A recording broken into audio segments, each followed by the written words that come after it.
அன்பிற்கினிய மாதா தொலைக்காட்சி நேயர்களே, திரு அவையின் பணிக்குழுக்களை திரு அவையின் சிறகுகள் என்று சொல்லலாம். ஏனென்றால் திரு அவையை ஒரு தளத்திலிருந்து மற்றொரு தளத்திற்கு இட்டு செல்லவும், பல்வேறு பணிகளின் வழியாக திரு அவையை சரியான விதத்தில் சமூகத்திற்கு அடையாளம் காட்டவும் பணிக்குழுக்களின் பங்கு அளப்பரியது.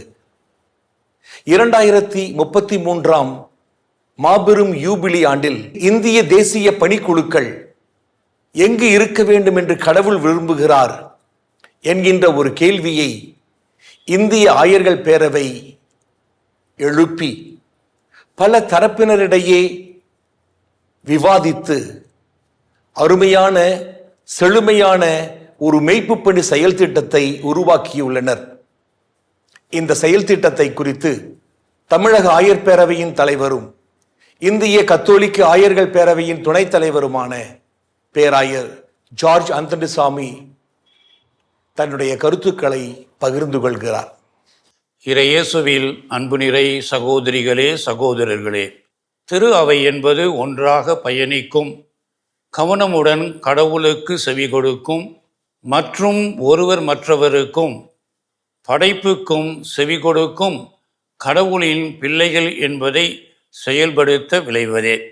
கூட்டுறங்கி இயக்க செயல்முறைகளின் விளைவுகளை நடைமுறைக்கு கொண்டு வரும் திட்டத்தை உணர்ந்து கொள்ள இந்திய கத்தோலிக்க ஆயர் பேரவை CCPI 2033 கடவுள் தேசிய பணிக்குழுக்கள் எப்படிப்பட்டதாக இருக்க அழைக்கின்றார் என்ற வினாவிற்கு விடையளிக்கும் விதமாக ஒரு மெய்ப்பு பணி திட்ட செயல்முறையை உருவாக்கியுள்ளது.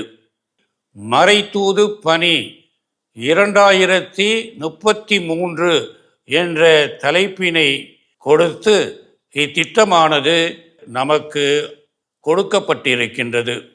ஒவ்வொரு தனிநபரும் இத்திட்டத்தை மறைமாவட்ட, மாநில மற்றும் தேசிய அளவில் செயல்படுத்த அவர்களால் இயன்ற பங்களிப்பை உய்த்துணர வேண்டும்.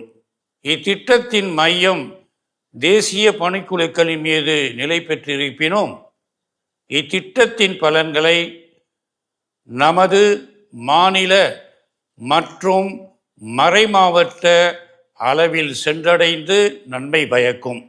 2025 யுபிலி ஆண்டின் போதே அகில இந்திய கத்தோலிக்க ஆயர் பேரவையின் தேசிய மெய்ப்பு பணி திட்டத்தை தேசிய, மாநில, மறைமாவட்ட மற்றும் பங்கு அளவில் செயல்படுத்த வேண்டும் என்பது நமது கத்தோலிக்க ஆயர் பேரவையின் ஆவலாக உள்ளது.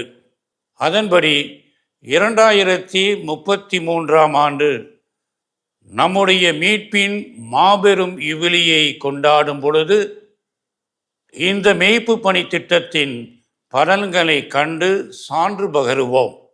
வரும் ஆண்டுகளில் இந்த மெய்ப்பு பணி திட்டத்தை சரியான விதத்தில் செயல்படுத்த உங்களின் பங்கேற்பும் பங்களிப்பும் மிகவும் இன்றியமையாததாகும். கூட்டுறங்கி இயக்க பயணத்தில் இணைந்து பயணிக்கையில் கடவுள் நமக்கு விடுக்கின்ற அழைப்பினை உணர்ந்து புதிய வழித்தடத்தில் நடைபோடுவோம். புதிய முன்னெடுப்புகளை மேற்கொள்வோம். ஆவியானவரின் தூண்டுதலில் கிறிஸ்தவர்கள் என்ற நமது அழைப்பை ஒருவர் மற்றவருடன் இணைந்து வாழ்ந்து காட்டி திரு அவையில் உத்வேகத்துடன் அர்ப்பணம் உள்ள சீடர்களாக பங்கெடுப்போம். அனைத்து பேராயர்களும், ஆயர்களும், அருள் பணியாளர்களும், துறவரத்தாரும், பொதுநிலையினரும் திரு அவையை நோக்கிய பயணத்தில் இணைந்து கொள்ள வலியுறுத்துகின்றோம்.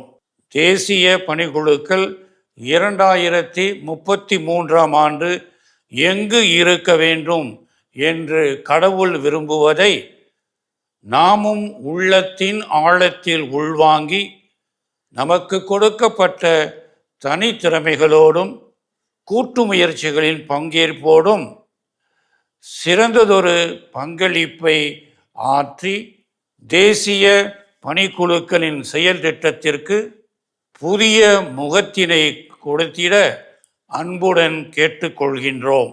நாம் அனைவரும் இணைந்து இப்பயணத்தை தொடங்குகையில் கடவுள் நம் அனைவரையும் நிறைவாக ஆசிர்வதிப்பாராக.